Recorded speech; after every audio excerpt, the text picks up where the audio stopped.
Thank you for coming. I'm Mark Roberts. This paper that I'm going to talk about today is joint work with my colleague Bia Yi Li, who is here at National Tsinghua University in Taipei, and Hong Song Zhang, who is at HKU. I should apologize, I guess, at the start. I'm really going to talk today about R&D investment. I don't have a lot to say yet about firm growth in Taiwan. It's coming, but at the end I'll try and tie it together and show you where we're going. Let me give you a little bit of introduction to how I've been thinking about R&D, or how R&D has been implemented in the literature. We know that investment in R&D is one of the primary pathways that firms use to improve their long-run performance. And that can take many forms: developing new products, introducing new production processes. It's a complicated process. It can take many different appearances in terms of firm performance. There's been a very large empirical literature which has focused on trying to measure both the private and the social returns to R&D. The private return is going to be the key to understanding the firm decision to invest, and so it's going to be a key to making any kind of statements about how public policy subsidizing R&D is actually going to affect R&D choices or R&D investment by the firm. And then the social return, in particular the difference between social and private returns, is obviously a key to justifying public policy to encourage innovation. So the returns, the private and social returns to R&D, have been a very big focus of the empirical literature in production modeling for 50 years. And so the paper that I'm going to talk about today is very much in this spirit. We're going to be using Taiwanese data for two different electronics industries and trying to measure the private returns to R&D. Okay. Because of this, it's very vast empirical literature, let me just take just a couple of minutes and summarize different approaches that have been used in the literature. Probably the most widely used, certainly the most widely used and best known model of R&D is, and R&D's impacts, is due to the work by Zvi Grillakis, a very heavily cited article that's, I know it's ancient at this point, 1979. I remember when it came out. And Zvi's model was always, basically he talked about R&D as an investment that created a stock of knowledge. I'll call that stock of knowledge omega. And omega is some sum of undepreciated past expenditures on R&D. And then omega became just an input in the production function. So here's a logarithmic Cobb-Douglas production function. And this knowledge stock, omega, enters as another input, much like capital stock does. And the focus of the empirical literature has really been on measuring beta W, the output elasticity or the marginal product of this knowledge stock. And that's been a very heavily used empirical framework now for a long time. Now, there are many, many issues that come up in implementing this framework with microdata. How do you accumulate R&D into omega? How do you actually measure this knowledge stock? You have to think hard about what kind of time lags there are in the investment, in the link between R&D and knowledge or expertise that it creates. Does this depreciate? How rapidly does it depreciate? Is your knowledge stock affected by decisions or investments made by others? Are there spillovers from the investments made by other firms in the economy? But the important issue that I want you to keep in mind is that in this model, the dynamics are all wrapped up in producing this knowledge stock. Basically, once you have the knowledge stock, you've got an input, and then you can put it into a production model. An alternative approach, complementary approach, maybe is a better way of saying it, is the approach of using, thinking about productivity as a Markov process. And so we have stochastic productivity change. The production function now, I've written it in exactly the same way. We've still got omega in here. But omega is something which is known to the firm and evolves over time. And so one of the earlier papers dealing with this was the Ali and Pecos paper, which showed how to now treat omega as a Markov process, as an exogenous Markov process, and how to implement that in a production framework, basically, and how to use data on inputs and outputs to measure omega and to measure this function G, the evolution of productivity over time. Now, that says nothing about R&D, okay? But this framework has been used by Uli Dorzelski and Jordi Jomendro a couple years ago, had a paper in which they augmented the productivity process, the productivity evolution process, with firm investments in R&D. And then they showed how to estimate a production model where productivity evolves in this way. Okay? Basically, what they're doing is modeling the serial correlation that's in the error term in the production function. Now, this model, at this point, this model is actually very similar to the knowledge production function model. And both of them have been used to measure the private return to R&D. But both of these frameworks are just basically estimating production functions with R&D being allowed to affect the evolution of output over time. Now, there's some limitations here. Neither one of these frameworks, the Dorzelski-Jomendro or the knowledge production framework, have a model of R&D choice in it. This is a model of production in which R&D is an input. There are a couple reasons for wanting to think about the model of R&D choice. One is that there's a simultaneity issue, and this Grilich's identified a long time ago, and he said basically that while R&D affects output, R&D itself, and that's what we want to measure, R&D itself is determined by past output and expectations of future output. And so trying to untangle that relationship is not trivial. And he said the possible mutual dependency of R&D on past and expected output requires careful attention to model formulation and specification. We need a model to sort it out. Without a careful consideration of such issues, one may wind up reporting something as an estimate of the effect of R&D on output, which may mostly be a reflection of the effect of output on R&D. Classic simultaneity problem. Okay. A second limitation of just the straight production function model is that it doesn't give us a basis for simulating R&D choice by the firm and R&D response to policy. It's not the decision rule for R&D. And so if we decide to subsidize R&D, change the cost of this activity to the firm, we don't have a basis in this model here for saying what would the firm do. And so what we need is really an empirical model. We need to take the production model and we need to augment it with a model of the firm's decision to invest in R&D. And then at least we can be consistent about the way we're treating the decisions. So the last few years I've been working on dynamic models of R&D investment. And the basic idea is to take one of these production frameworks and add to it the decision rule for R&D investment. And in doing that, we've got to be explicit, myself and my co-authors have to be explicit about how we're thinking about the simultaneity issue. We may not be right, but at least we'll be consistent. And it also gives us a basis then for thinking about simulations. Okay. The framework that we're using is we maintain this endogenous stochastic productivity framework, the Ali and Pecos type framework. We're going to allow R&D to shift the path of future productivity, like Dorzelski and Jomendro. We're also going to recognize that productivity gains or productivity levels can persist over time, and that's very important in the microdata because now the return to R&D is going to depend on both of those things. How much does your R&D activity shift the path of your future productivity, and how long does that shift persist? Both of those things will contribute to the return to R&D.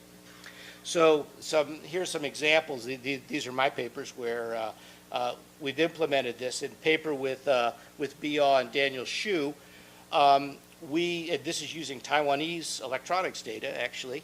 We treated the productivity evolution process as something which depended on the firm's discrete choice, 0-1 choice to invest in R&D, and also 0-1 choice to be an exporter or not, as two different pathways that could affect the firm's productivity performance.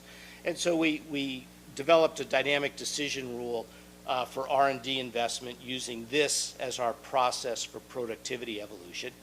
Here we were focused on studying the extensive margin of productivity investment, the 0-1 decision.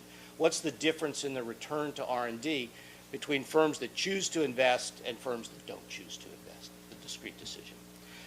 In a second paper, this is with a set of German co-authors that I have using German data. We also are looking at the extensive margin, the 0-1 decision to invest.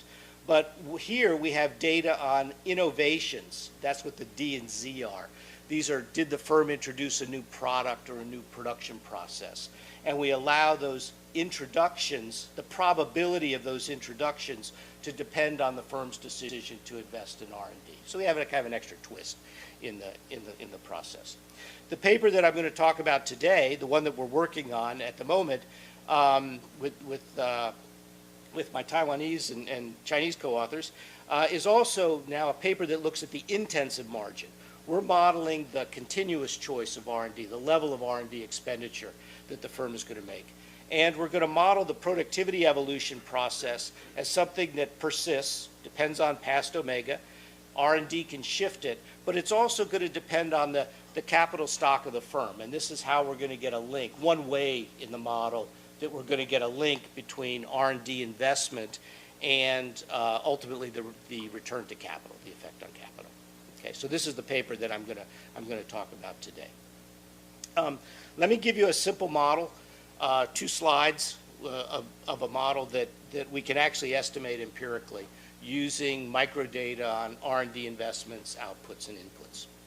So basically what I'm going to give you first is a simple framework that gives you a definition of productivity and links that productivity to short-run profits of the firm. We're going to start with a short-run marginal cost curve. Log marginal cost depends on the capital stock and prices of variable inputs, and a cost shock, psi. A simple demand curve, CES demand curve, in which demand depends on prices and a demand shock fee. We don't observe data on prices and quantities. We cannot estimate these 2 equations. But what we do have data on is revenue, firm sales. And so we can look at the profit maximizing price for the firm, and we can derive what the revenue function looks like. And importantly, the revenue function depends on a markup, demand elasticity, demand shifters, marginal cost, and importantly, this term omega. And this is our productivity term. And in this model, productivity is revenue productivity. It's a combination of cost shocks and demand shocks. And I think it's just, this is an old idea. I mean, people that work in productivity measurement for a long time know that we're estimating revenue productivity. But I think it's just explicit here that productivity is something that can either come through a demand side channel, like creating new products, or it can come through a cost side channel, like creating new production processes. Then in this framework, we have this monopolistic competition, which we heard about yesterday. The short run payoff to the firm, the short run profits are just proportional to sales. So I've got a model now that gives you a definition of productivity and links it to short run profits. Now we can talk about R&D choice. So what we need first is, so now we can think about the firm's dynamic decision, okay? We need first to think about the cost of a productivity improvement. And I specifically, I don't call this the cost of R&D, okay? What the firm's buying in this model is a more favorable future path for productivity. So that's what they're spending money on, okay? That's what they're spending money to get. So we're going to call this a cost of productivity improvement. Depends on the R&D expenditure. It's going to depend on their size. And it's going to depend on subsidies. Tau are going to be subsidies that the firm could possibly face. The value function for the firm then is just the max. So the state variables are omega K, capital stock, and factor prices. The value function is the max of R&D. Here's the short run payoff, pi minus C. Here's the future expected value term.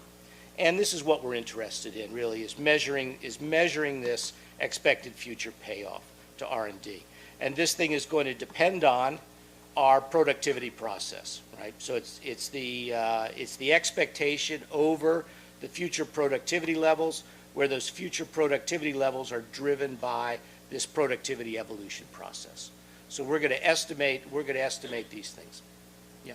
Your cost on R&D, why doesn't depend also on the future cost of R&D, on the future level of R&D? Because I mean, The cost of R&D here is just what I have to spend today to get to, what am I going to spend on R&D today? It's not going to depend on the future. The firm's choice is going to depend on the future. But it's a process that it takes time to adjust, right? The R&D, in the sense that today, okay. it also depends on the level of what you're probably going to spend next year. Yeah, not in this application. We have in our other work, looking at the extensive margin, we treat R&D as the firm either paying a fixed cost to maintain an R&D program or a startup cost, and there we allow the past R&D to matter. Here you can generalize this, but I don't want to put the future in here. I want to just keep this as R&D. The first order condition then for R&D is just marginal cost equal marginal benefit. And our focus, the thing we're really interested in, is measuring this expected future gain, this marginal benefit from R&D. Now at this point, I've given you a model of R&D. I haven't given you a model with the endogenous choice of capital in it. What we're going to do, what we're going to add to this model at this point is adjustment cost for capital and a first order condition for investment. And that'll be the complete model when we finally get there. So how do we implement this? We implement it in two stages. The first stage is we estimate the parameters of the payoff function, the profit function, and the productivity evolution. So we estimate the short-run profit function, and we parameterize productivity evolution. In this case, we parameterize it just as depending on past productivity, R&D, and interactions between R&D size and productivity. This can be generalized in a lot of different ways. This is what we're using right at the moment. And the goal then of this first stage is to estimate these parameters, alpha, from the data, estimate the parameters of pi, and then we can construct an estimate of productivity for each observation in the data set. And so this uses a variation on Ali and Pecos and Dorozelsky and Joe Monroe's method. Nothing really new there that we're doing. In the second stage, then, we need to estimate, or we need to model the dynamic R&D choice. And here what we're estimating is the cost function for innovation, the cost function for productivity, okay? Productivity cost function. In this example I'm going to give you today, it's real simple. It's basically R&D expenditure. This is R&D, here's the log, so this is the level, and it's going to depend on the size of the firm. We're going to allow an adjustment cost parameter that depends on the size of the firm.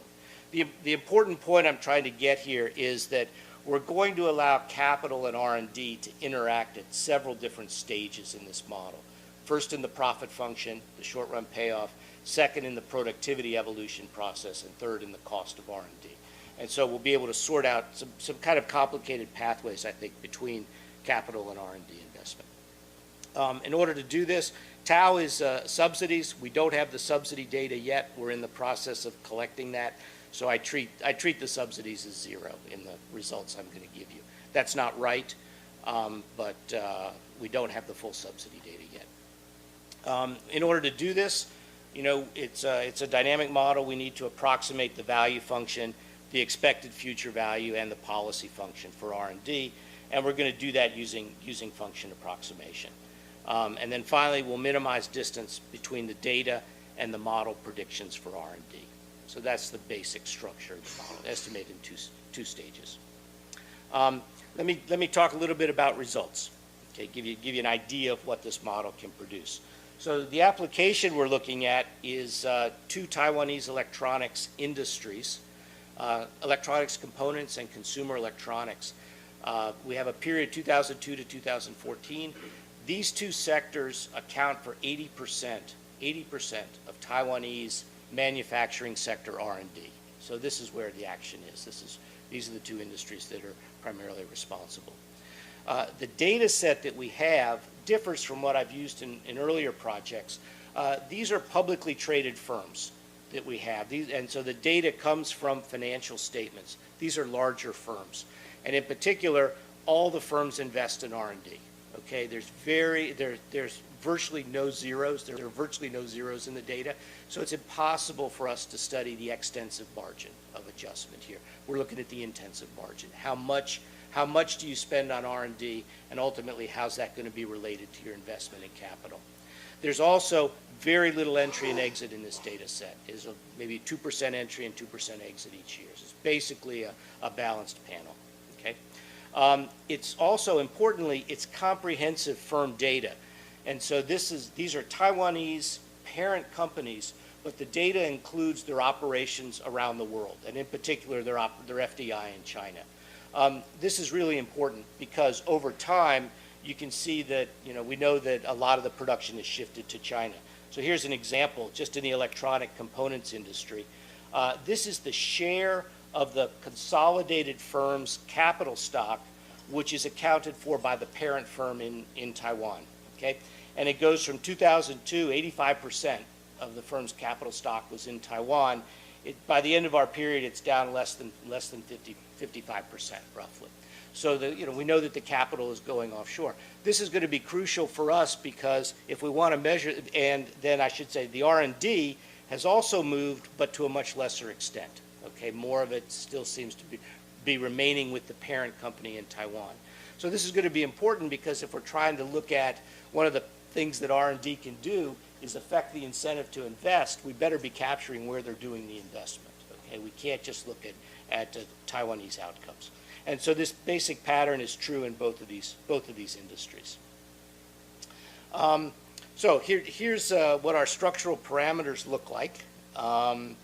The basic model was one. It's basically this equation right here, the persistence, the productivity evolution process. And what we see is the first coefficient is the persistence of productivity, 0.4, 0.3. So there is some persistence. It's not as high as I see in other countries. In our German data, it's 0.9. So there is productivity persistence, but it's not as large. This is the effect of R&D on future productivity. This is quite substantial, 0.085. That's the elasticity of R&D on productivity with respect to R&D. The interaction terms between productivity, R&D and productivity, R&D and capital are not particularly important. We basically are finding a constant impact of R&D regardless of firm size. I'll skip the other coefficients. We've only estimated the dynamic model too for the electronic components industry. This is the adjustment cost parameter. We're working on the other one right now. More interesting than the structural parameters themselves, though, are some kind of summary statistics that we can get out of it. So what this table gives us is a picture of kind of the two key parts of the process, right? One part of the process is the productivity persistence. How does a gain in productivity affect the future? And what we see, consistent with the parameter estimates I just gave you here, this 0.378 and 0.3, these things, for the median-sized firm, this persistence is about 0.4. Okay, so the higher that is, the larger is going to be the long-run gain to R&D, right? Because it lasts longer. Whatever gain you get lasts longer. And so the larger this number is, the larger is going to be the incentive to invest in R&D. So what we see is that this is just percentiles across the data distribution. Basically 0.4 to 0.4. It doesn't vary very much. So there's not a lot of heterogeneity across firms based on either their productivity level or their size. So fairly constant. The second elasticity that's important, right, from the productivity evolution is how much does this R&D shift the productivity process? What's the gain? And here, what we see again is that there isn't much difference across the firms. The interaction terms are not very important. Basically 0.8, 0.08, and 0.09, 8 and 9% gains. So those are large. Those are substantial gains. They're bigger than what we find in Germany, for example, looking at extensive margin gains. But they don't vary a lot across firms. So what this is suggesting at this point is that the process of productivity evolution is fairly homogeneous. across firms in this industry. Now, that doesn't mean that they're all going to do the same thing, okay, because they all differ in terms of their values, in terms of the value function of the firm, and in terms of their expected future values. So what I'm summarizing here is just a few numbers.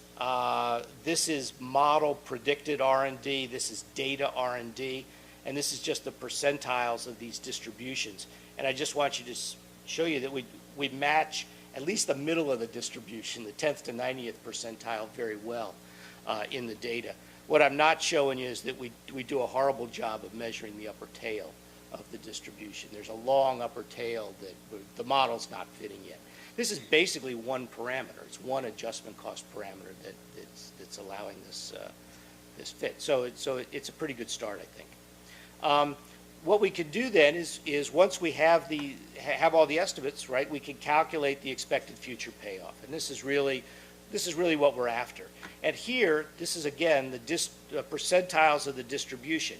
The firm at the 10th percentile, 9 million NT dollars as the expected future value of the firm, up to 476 million NT dollars at the 90th percentile. The top end, it gets very, very large, about 3 times that. And then the interesting thing is, well, what's the elasticity of this future value with respect to R&D? So what I'm giving you is, how does an expansion of R&D affect the expected future value of the firm? And what we see is across all firms, it goes from about 3% at the 10th percentile up to 10% at the 90th percentile. So now there's some significant heterogeneity, right? So the productivity process we don't estimate to be very different, but the return, the elasticity, the impact of R&D on the expected future value is, and that's because of the differences in the expected future value of the firm. These firms have very different levels of this variable. Also, yeah, we do break this down by whether they're small, medium, or large. And the only interesting thing I'll point out is that the actual elasticities here are actually, the distribution is actually higher, shifted farther to the right for the small firms. The expected impact on the future value of the firm is actually greater for small firms than for large firms. Okay, so let me summarize what we've done so far. We've estimated this dynamic structural model of R&D investment. We do find a significant role for R&D. That's not surprising. It increases future productivity in both of these industries by a substantial amount relative to other estimates in the literature. There is some persistence in productivity gains. It's typically not as large as we see, and that may just reflect the very dynamic nature of these industries. They're ones in which basically today's gain lasts for a while, but it depreciates. It depreciates reasonably quickly. And then we get this elasticity of firm value with respect to R&D, anywhere from about 3% to 10%. So there's significant payoffs here, and that's going to become our basis for thinking about the returns to R&D. The extension that we have to do, which I promised in the title and I haven't delivered, is to incorporate capital investment, right? So in this model, the way it's going to work is that the marginal benefit of investment, the payoff to investment, is going to depend on productivity, and R&D investment is going to affect productivity. So R&D investment is going to, R&D is going to affect the payoff to capital investment. And what we're after is to model this interdependent, really estimate this interdependent decision between R&D and capital investment. That's the goal. And then I can talk about how does R&D contribute to firm growth. And then finally, the last thing we can do, and this is still on the drawing board, is now we can simulate policy effects. We're collecting subsidy data on these firms. The key thing then is to be able to change the subsidies. Double the subsidies, halve the subsidies, whatever. And then we can simulate what's going to be the effect on R&D investment, what's going to be the effect of capital investment, and what's the effect on long-run productivity. And so I'm sorry I don't have numbers on that to give you, but hopefully I'll come back in the future and talk about that. 1 minute for questions. I have a question. If R&D investment is based on the fact that the firm wants to improve its materials and also material processes, here you don't control production.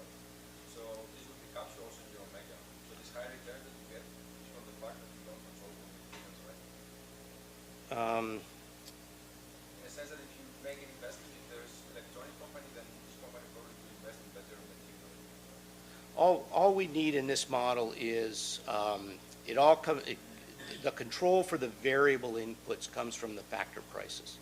Okay, those are chosen optimally. The state variables here are the factor prices for the variable inputs. The material price, if it's the same for everybody, it is washed out with time dummies in the estimation of the revenue function. So it's not something that, I mean, it's controlled for in that way. We use the labor price directly, and we use, in the Ali-Pecos method, we use the labor input as the control function variable.